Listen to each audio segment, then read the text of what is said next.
Selamat datang di Kampus Pejuang Pendidik, Pendidik Pejuang.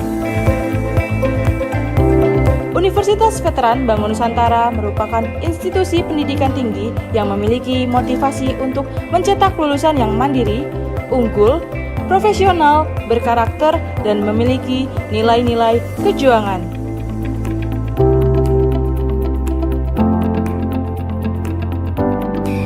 Saya Rektor Universitas Veteran Bangun Nusantara, Profesor Dr. Farida Nugrahani Magister Humaniora.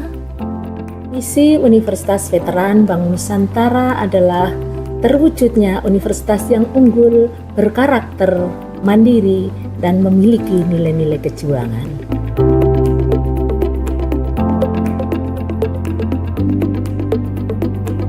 Univet bisa, Univet jaya, Univet unggul luar biasa.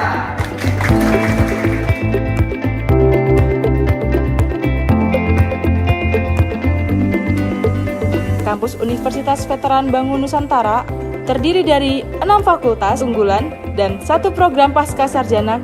Univet Bantara memiliki peringkat ke-97 antar perguruan tinggi se-Indonesia, dilansir melalui website EduRank.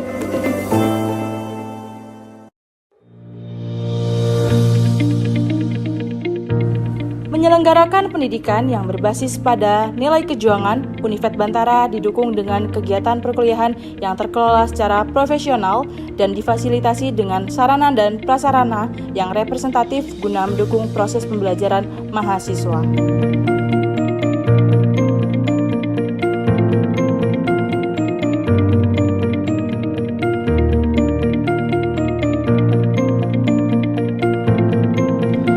Univet Bantara secara intens melaksanakan penelitian guna menunjang pengembangan iptek dan sosial budaya sekaligus sebagai wadah untuk memberikan kompetensi serta keahlian khusus untuk mahasiswa dalam menyongsong masa depan yang penuh dengan tantangan.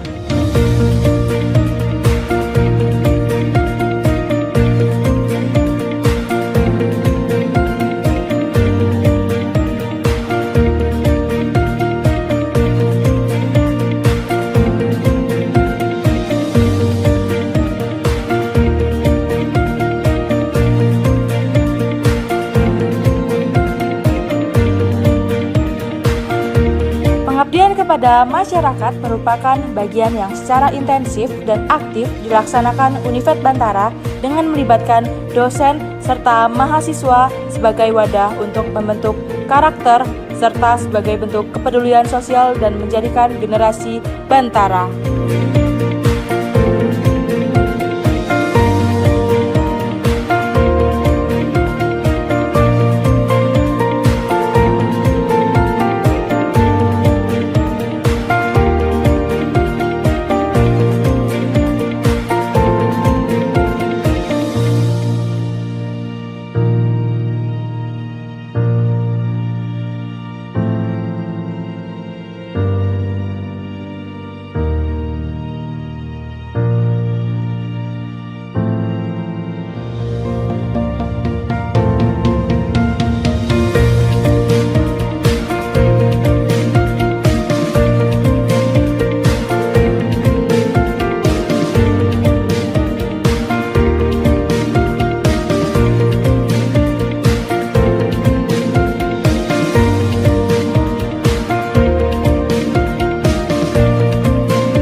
Assalamualaikum warahmatullahi wabarakatuh.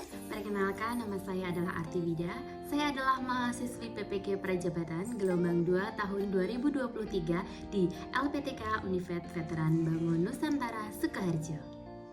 Dalam seminar pendidikan kali ini, saya mengambil mata kuliah PPL 2. Saya adalah ibu dari dua malaikat kecil yang bernama Shena dan Hazel yang sedang berjuang untuk menggapai bintang dengan kekuatan supernya agar mendapatkan gelar guru profesional.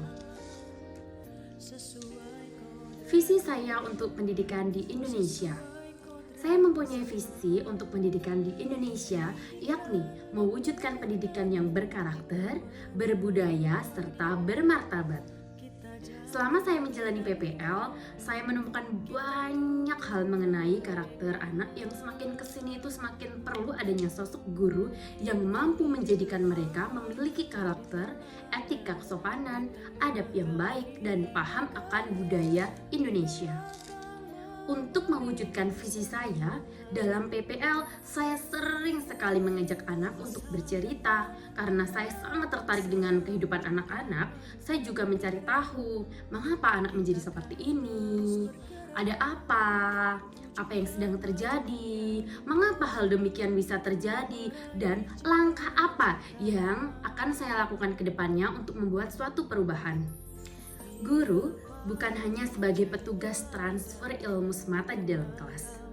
Namun, guru merupakan sosok penuntun, yakni menuntun peserta didiknya untuk mencapai kebahagiaan tertinggi. Seperti yang disampaikan oleh Ki Hajar Dewantara, bahwasanya seorang guru bukan menuntut, melainkan menuntun untuk menggapai suatu keberhasilan yang bukan hanya tentang materi, namun juga bagaimana menjadi manusia yang bermanfaat bagi orang lain. Untuk mewujudkan visi saya bisa terwujud, ada beberapa poin yang akan saya tanamkan dalam diri saya sebagai seorang guru profesional. Yang pertama, mengembangkan kemampuan yang diperlukan untuk meningkatkan kualitas pendidikan. Yang kedua, memperluas sudut pandang tentang bagaimana pendidikan yang efektif.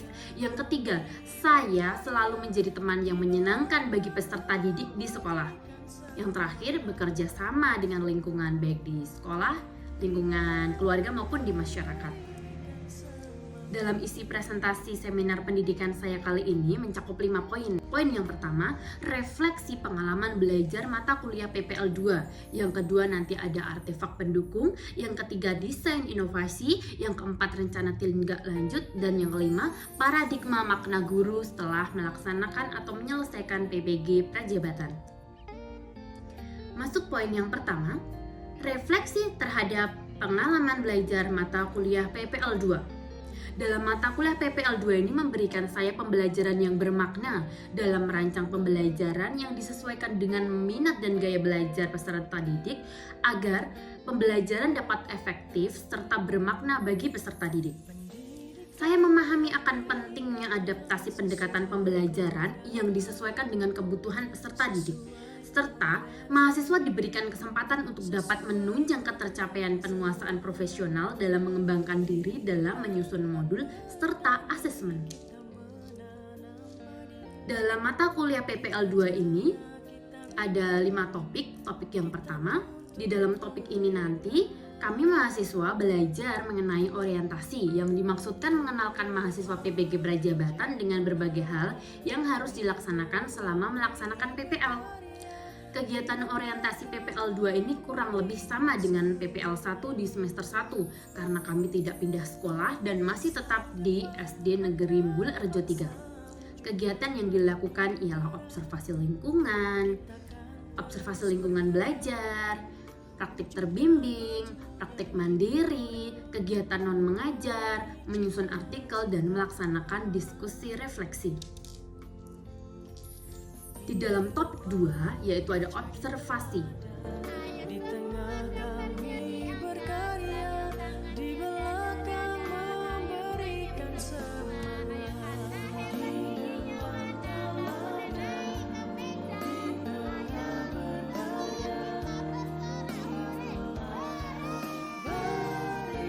Tujuan observasi mencakup 3 fokus. Yang pertama, keterampilan melakukan observasi. Yang kedua, keterampilan untuk memahami, mengidentifikasi karakteristik lingkungan sekolah dan kelas. Yang ketiga, keterampilan menginterpretasikan fenomena kognitif, afektif, dan psikomotorik peserta didik sebagai bahan untuk mengembangkan rencana pembelajaran serta perangkatnya. Dalam topik 3, ada praktek pembelajaran terbimbing. Praktek pembelajaran terbimbing ini dilakukan menggunakan format lesson study melalui siklus plan atau merancang pembelajaran, do atau see melaksanakan pembelajaran dan observasi, serta refleksi dan tindak lanjut. Saya melaksanakan praktek terbimbing saya di kelas 5 dengan materi IPAS yaitu bab bencana alam. Modulnya sudah tertera di sini. Kemudian di dalam topik 4, ini ada praktek pembelajaran mandiri. Praktek pembelajaran terbimbing sama dengan yang mandiri kurang lebih, tetapi di sini nanti bedanya praktek mandirinya ini untuk keberlanjutan di PTK. Dan saya melaksanakan praktek mandiri saya di kelas 4, mata pelajaran PKN, Pancasila sebagai nilai dalam kehidupan. Dan modulnya ada di sini. Kemudian di topik 5, ini ada diskusi refleksi akhir PPL. Pada topik ini, mahasiswa melakukan diskusi refleksi bersama teman dan guru pamong serta dosen pembimbing lapangan. Di sini dosen pembimbing saya adalah Bapak Habib dan guru pamongnya adalah Bu Endang. Terima kasih. Dan yang terakhir ada penarikan PPL. Setelah menempuh mata kuliah PPL 2, tiba saatnya penarikan PPL. Perasaan haru mewarnai kami semua karena banyak sekali cerita di SD Negeri Bul Arjo 3. Ada juga kegiatan non mengajar. Yang pertama kami membuat vas bunga dari botol minuman bekas, kemudian dicat dan ditanami bunga bersama dengan kelas 3 secara mandiri. Dan kegiatan non mengajar yang kedua dengan kelas 6 itu membuat bunga berbahan kain flanel secara berkelompok sebagai hiasan bunga gantung. Dan satu lagi kegiatan non mengajar, saya memiliki kegiatan non mengajar lainnya, yaitu saya membuat sebuah program namanya Gerakan Bersedekah, di mana ini menghimpun dana para donatur untuk bisa saya salurkan kepada peserta didik yang membutuhkan, seperti peserta didik yang kurang mampu atau yatim piatu yang membutuhkan tas baru maupun sepatu baru, alat tulis, buku tulis, seragam, dan yang lainnya. Program bersedekah ini untuk para peserta didik kemarin ada di SD Negeri Bul Arjo 3. Berikut ada fotonya. Ini ibu kepala sekolah memberikannya kepada peserta didik SD Bul Arjo 3. Kemudian menuju poin yang berikutnya yaitu adalah artefak pendukung. Ini ada foto pembelajaran saya di kelas. Hanya saya cantumkan 4 foto saja karena ada banyak sekali sebenarnya. Kemudian ini ada modul ajar saya. Modul ajar PKN kelas 4, Pancasila sebagai nilai kehidupan. Video link mengajarnya ada. Nah, di dalam PPL saya belajar banyak tentang bagaimana menyusun modul ajar yang baik. Guru pamong saya selalu memberikan masukan terkait modul pembelajaran, misalnya cara membuat tujuan pembelajaran yang sesuai, ABCD, terus bagaimana membuat modul yang benar, tertata rapi. Semuanya diajarkan oleh guru pamong saya, sehingga menemukan modul ajar yang tepat. Kemudian artefak pendukung lainnya, ini adalah media pembelajaran. Saya menggunakan PPT melalui Canva dan PowerPoint agar lebih mudah, apalagi di template-nya Canva itu PPT-nya luar biasa sangat mudah sekali dengan pernak-pernik gambar-gambar yang menarik untuk peserta didik. Media pembelajaran berikutnya ada dari YouTube, video YouTube.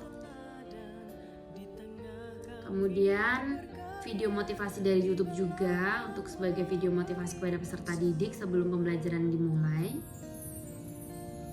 Artefak pendukung lainnya ada LKPD, soal evaluasi, soal remedial. Ini semuanya saya buatnya lewat aplikasi Canva karena di template-nya mereka itu sudah sangat-sangat cantik-cantik sekali sehingga peserta didik akan lebih tertarik. Ya, masuk ke poin ketiga, desain inovasi. Saya menggunakan permainan berupa dadu Pancasila dalam pembelajaran. Upaya ini untuk meningkatkan keaktifan belajar peserta didik di dalam kelas dan tentunya memfasilitasi peserta didik kinestetik untuk dapat bergerak bebas dan merasa bahagia di kelas. Ini saya menggunakan dadu Pancasila dalam pembelajaran. Jadi ada semacam permainan setelah adanya evaluasi soal. Jadi untuk meningkatkan keaktifan peserta didik di kelas. Kemudian karena saya memiliki hobi bernyanyi, saya sering membuat lagu dengan tema materi ajar. Kemudian saya juga memahami bahwasanya anak-anak itu suka sekali bergerak. Tidak jarang saya mengajak mereka menari dan bernyanyi bersama di dalam kelas. Ini termasuk ice breaking ya. Masuk ke poin 4 yaitu rencana tindak lanjut. Yang pertama, berkoordinasi dengan sekolah agar mampu memfasilitasi guru, agar guru juga mampu memanfaatkan teknologi sebagai media pembelajaran yang menarik bagi peserta didik. Yang kedua, membuat video pembelajaran dan variasi soal dari aplikasi Canva dan memudahkan guru untuk dapat menyajikan materi dan membuat soal yang lebih menarik bagi peserta didik. Yang ketiga, menciptakan sebuah lagu sesuai dengan materi ajar tentunya. Mengajak peserta didik untuk bernyanyi dan menari bersama atau ice breaking agar peserta didik always on ketika pembelajaran berlangsung sehingga meningkatkan keaktifan belajar serta hasil belajar peserta didik. Dan yang keempat, membuat sebuah permainan yang menarik agar peserta didik dapat bergerak bebas dan ceria dengan disesuaikan dengan materi ajar juga tentunya. Bermain tentunya tidak terasa ya, mampu untuk menunjang tujuan pembelajaran itu tercapai. Dan yang terakhir, masuk ke poin kelima, paradigma makna guru setelah mengikuti PPG Prajabatan.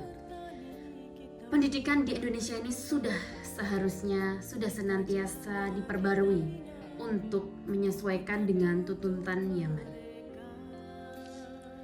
Sudah bukan zamannya lagi guru memberi tugas lalu pergi ditinggal ngopi.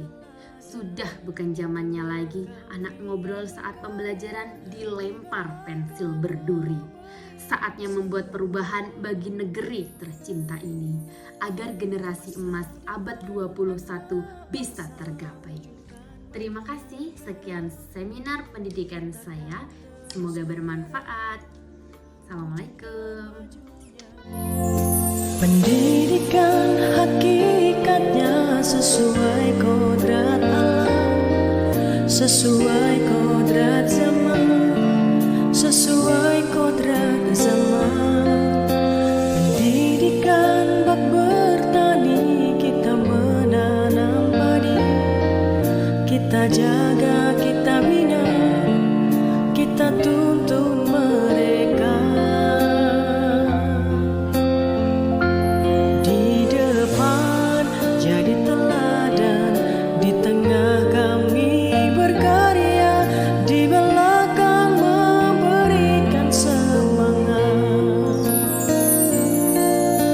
Masa depan anak bangsa, wujudkan majunya negara. Kita kan terus bergerak.